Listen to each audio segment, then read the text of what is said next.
Subscribe and share my channel Sudarsana. నమస్కారం. శ్రీమద్ భగవద్గీత 14వ అధ్యాయము గుణత్రయ విభాగ యోగము నుండి శ్లోకములను నేర్చుకుందాం. ఓం శ్రీకృష్ణ పరబ్రహ్మణే నమః. శ్రీ గురుభ్యో నమః. శ్రీమద్ భగవద్గీత 14వ అధ్యాయము గుణత్రయ విభాగ యోగము. 22, 23, 24, 25 శ్లోకములు. శ్రీ భగవానువాచ ప్రకాశం చ ప్రవృత్తిం చ మోహమేవ చ పాండవ నద్వేష్టి సంప్రవృత్తాని న నివృత్తాని కాంక్షతి ఉదాసీనవదాసీనో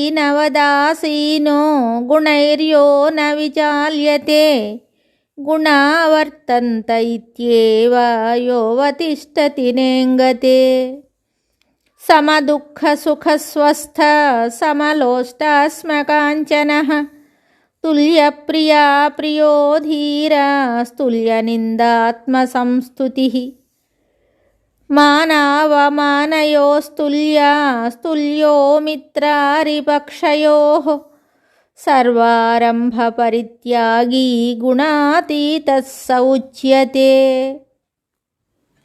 ప్రకాశం చ ప్రవృత్తిం చ మోహమేవ చ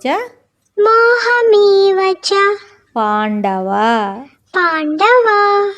నద్వేష్టి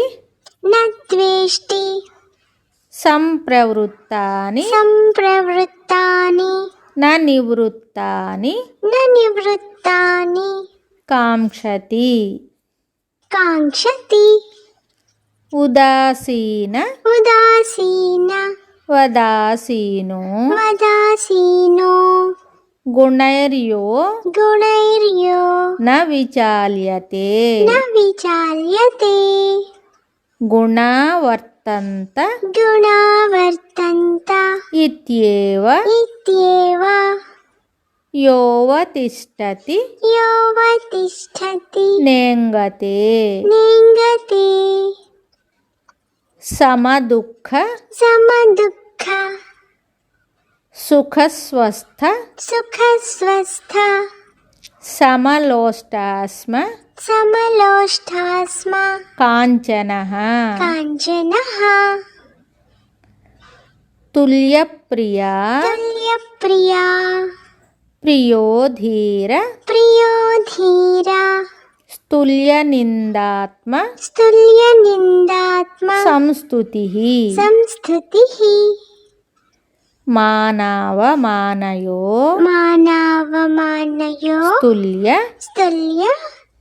స్తుల్యో మిత్రారి పక్షయోః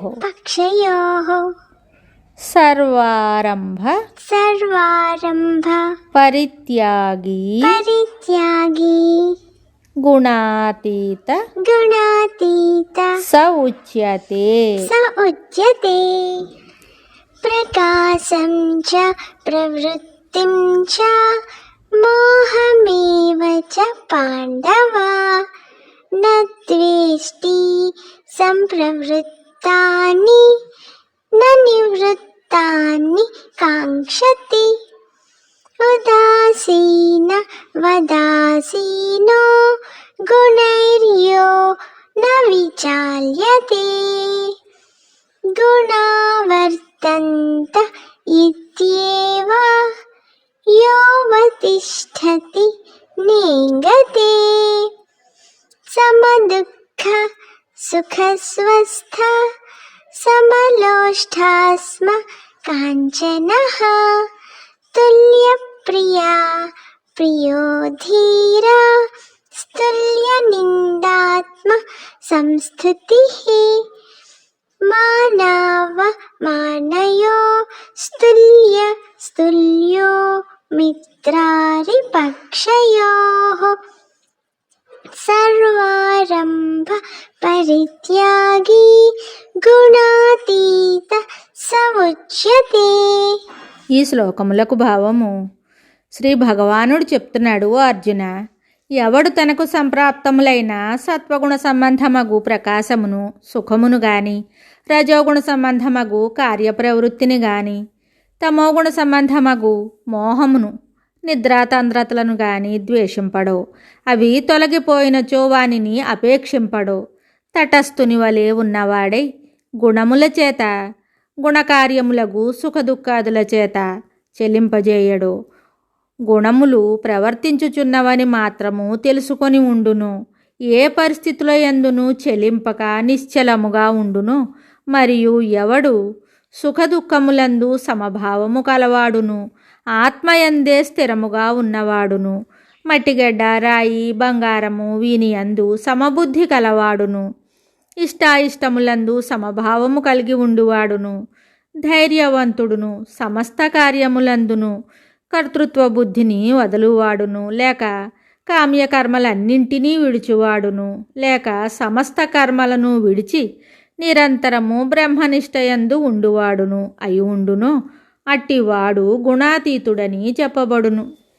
గుణాతీతుని యొక్క లక్షణాలు ఇక్కడ చెప్పబడ్డాయి. ఈ లక్షణాలను బట్టి మనుజుడు త్రిగుణములను దాటినది లేనిది తెలుసుకోవచ్చును. గుణాతీతుడు తటస్థుడుగా ఉంటూ తనకే కారణం చేతనైనా సత్వగుణ సంబంధమైన ప్రకాశము గాని, రజోగుణ సంబంధమైన కార్యప్రవృత్తి గాని, తమోగుణ సంబంధమైన మోహము గాని సంప్రాప్తించినచో వాని ఎడల ద్వేషము గాని, అవి తొలగినచో వానిని కోరుట గాని లేకుండును. గుణాతీతుని యొక్క తటస్థము ఉదాసీనత్వము తెలుపుటకు ఈ విషయము బోధింపబడినదే కానీ ఆయా మోహాది గుణములు అవలంబనీయములని తెలుపుటకు కాదు. మరియు ఇక్కడ మోహమనగా అజ్ఞానమని అర్థం కాదు. ఎలా అనినా గుణాతీతునకు అజ్ఞానము ఎప్పుడో తొలగిపోయి ఉండును. భగవానుడు తెలిపిన ఈ గుణాతీతుని లక్షణములందు నిశ్చలత్వము సమత్వము అనునవి ప్రధానముగా కనిపించుచున్నవి. శుభం. శ్రీమద్ భగవద్గీత తరువాయి భాగంలో మళ్ళీ కలుద్దాం. నమస్కారం. Subscribe and share my channel Sudarshana.